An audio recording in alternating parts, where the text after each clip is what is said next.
Good morning, good afternoon, and good evening, everybody. Thank you for tuning into another Super Tease video. It's week 1 of 10.2 of the Guardians of the Dream patch for World of Warcraft Dragonflight, and it is really important at the start of a new season in patch that you don't make any mistakes in your gearing up process. So in today's video, I'm going to be giving you a rundown and a checklist to be able to make sure that you are getting your best in slot pieces for your character, regardless of class, and not making any mistakes and not missing out on any potential powerful upgrades over your opponents. Now, what may come as a surprise at the beginning of patch 10.2 when you enter the PvP room and think that I'm just going to go get my honor gear and gear up is that in week 1, the honor gear is not available. You will not be able to find it here. Neither is the conquest gear. So you will not be able to farm the honor gear in week 1. The best in slot gear that you will be able to farm, however, in week 1, which you can do if you want to go all in on this, you can. You've got a week again.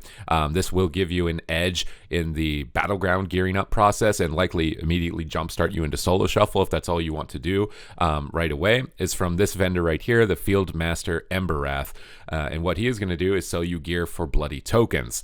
Now, what I recommend as the long-term strategy, if you don't want to sweat this out, is to look at the pieces of gear that have your best in slot stats. So for example, the pants here as balance have haste and versatility for my spec.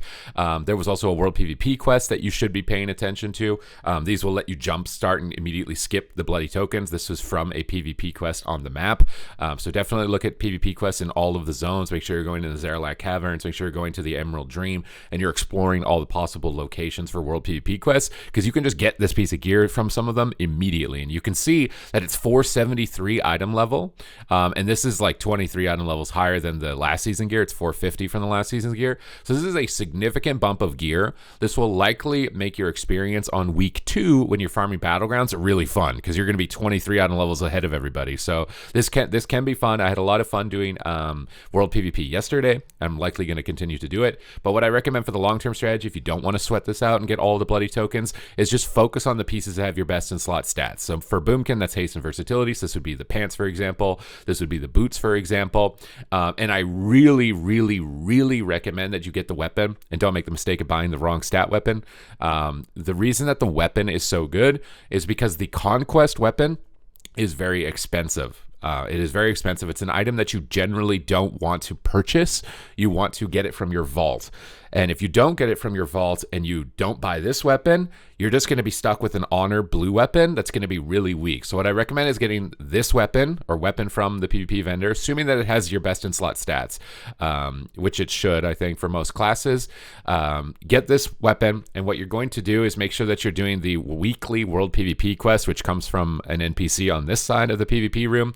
And as a process of doing this weekly, you're going to get trophies, which will allow you to upgrade that world PvP weapon, and it'll basically be a mirrored substitute for the conquest weapon for a really cheap cost. So that is the most important part about week 1, is to farm bloody tokens to get the stats of gear. So for example, the cloak has haste versatility, although you probably don't want to lose embellishments. I would recommend not losing embellishments with this gear off the rip. But you may want to experiment with it. It honestly may be worth losing the embellishments for 23 item levels.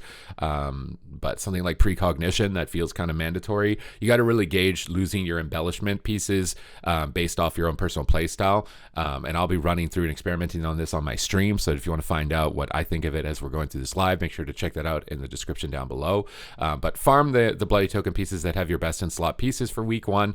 If you want to go all out, you can farm all of this. All it's going to do is give you a jump start next week. And I think that farming honor, assuming that they don't even reset our honor, you're just going to be able to buy full honor gear next week anyways, to skip past this. But these pieces you'll upgrade with trophies. So basically you're going to get a trophy piece every week or every 2 weeks, which will be these main best in slot stat pieces that you get, that you'll upgrade along with your vault, which will increase your overall RNG. And then this will basically make it so you're getting like, somewhere between 2 to 3 epic pieces a week, and you're going to gear up rapidly faster than everybody else. My next recommendation for week number 1 is to do the campaign. The main reason you're going to want to do the campaign is to get sparks. There are new sparks. Don't rely on having these sparks from season 1. They're not going to work. You need new sparks, and the campaign is a good way to just get an easy guaranteed one, while of course in week 1 we can't farm our honor gear, so that way we can make crafted pieces. I have still yet to see if there is a quest though in 10.2. In last season there was a quest from these NPCs when you opened a box. If any of you remember that from season 2, you opened a box and there was a quest that you could turn in, and he would give you 2 of the tokens required to make crafted PvP gear. So what I'm interested to see is if that exists, because again, it's going to cost conquest to make these crafted pieces, and if we can get that quest or find that quest, if it's available on this patch, that's going to be a good way to shortcut that so that we can just immediately start, you know, equipping our crafted gear, getting our embellishment pieces back up to maximum item level, as I think these are going to be the main pieces that you want to go for. And for a lot of players, you know, I'm wearing a lot of crafted gear, right? Like almost half of my gear, if not half of my gear, is crafted. So making sure that we find that quest to get free tokens, looting the little honor boxes from the battlegrounds, trying to see if that pops up, is going to be an important component to making sure that we're working towards our best in slot gear moving forward. So if you're confused at this point, I'm just going to give you a quick little rundown. Week 1, farm bloody token gear, get the pieces that have best in slot stats for your spec. Most specs are haste versatility, but not all. So double check that based on your spec. Grind those pieces out. If you want to go all in, you can, but make sure you get the best in slot ones. Make sure that you save your trophies to upgrade your weapon. The only time you're not going to save your trophies is if you happen to get the weapon in your first vault, and we all hate you if that happens. But if you get your weapon in your first vault, then you can spend the trophies on your other bloody token piece that have your best in slot stats. This is going to just boost your item level the most overall. The next most important point is to get sparks. There are guaranteed sparks from doing the campaign. So, you know, if you want guaranteed sparks, go that route. There have been sparks awarded from rated PvP content. So if you just want to completely avoid the campaign, you'll be able to do that, but you may be at the mercy of the RNG of their drop chance. I'm not sure how high it is. So while there's, you know, limited things to do, I just ran through the campaign, had some really fun in World PvP. I'm going to be uploading a World PvP video here in a second. So I would definitely recommend checking out it with War Mode on and trying to engage in World PvP while you're doing the campaign to mix it up. And it really didn't take that long to be able to just get a free guaranteed spark moving forward, to make sure that we've got as many crafted pieces as possible, because a majority of the specs use majority crafted gear. So it's really important that we're getting as many sparks as humanly possible, as fast as possible, to work towards those and make sure that we get our embellishment gear for the next season upgraded to max item level as soon as possible. Aside from that, you're just going to cap your conquest, and you're going to fill in the holes based on the pieces that you're getting from World PvP. So for example, I don't need to get the conquest pants because I got the World PvP pants, and I'm going to upgrade these with a trophy later on after I've upgraded my weapon. Although I may substitute these off for the honor pants on week 2. These pants will come back in week 3 whenever I've got my trophy to be able to upgrade it to an epic. So it's a little bit of a juggle of switching gear on and off moving forward, but it's going to be worth the juggle because you're going to get 3 times the pieces of gear that everybody else is getting. And that's pretty much the gearing up process.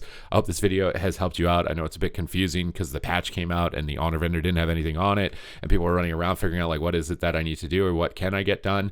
And this is what I'm doing. This is my plan, and this is the plan that I've ran through on multiple seasons and has gotten me significantly higher item level at a faster rate than other players. So I wanted to share it with you so that you can have the best experience possible in 10.2. But other than that, thank you very much for watching the video. I hope that it's helped you and you enjoyed it, and I will see you in the next one.